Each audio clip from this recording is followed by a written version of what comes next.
Bismillahir Rahmanir Rahim. Alhamdulillahi Rabbil Alamin.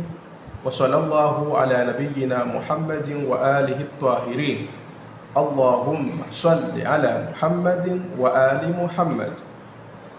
Tunaendelea na sehemu yetu ya pili, hukumu au man'i, kukatazwa kutukana. Aya niliyosoma katika Qur'an, Mwenyezi Mungu Subhanahu wa Ta'ala ametukataza kuwatukana wale ambao ni washirikina moja kwa moja. Tumekatazwa bila kuangalia kwamba je, aliyetoa shahada mbili huyu ndio hafai zaidi kumtukana.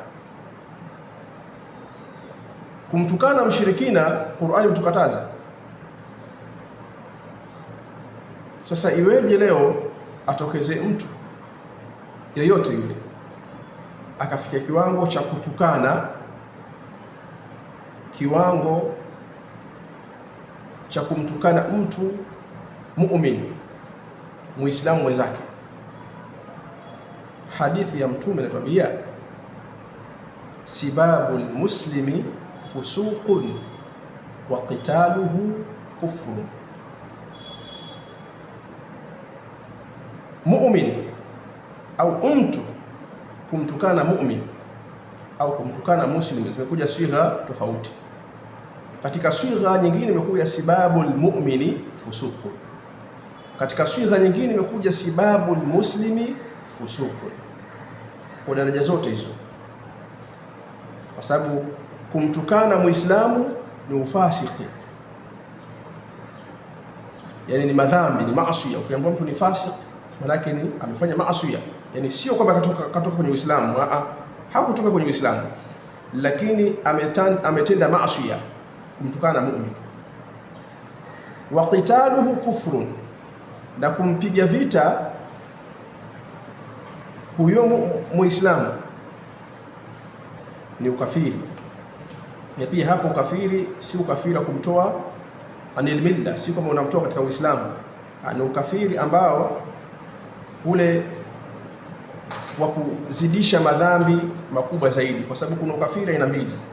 Kuna ukafiri ambao unapofanya maasi mazito, kwa mfano mtu akawa anafanya maasi alanan, huyu ni kafiri. Lakini je, ni kafiri kharijun anil milla, kwamba ametoka kwenye Uislamu, si Muislamu tena, manake hafanyiwi mambo ya Kiislamu, manake akifa si Muislamu, ni hivyo? Hapana, huyu ni asi.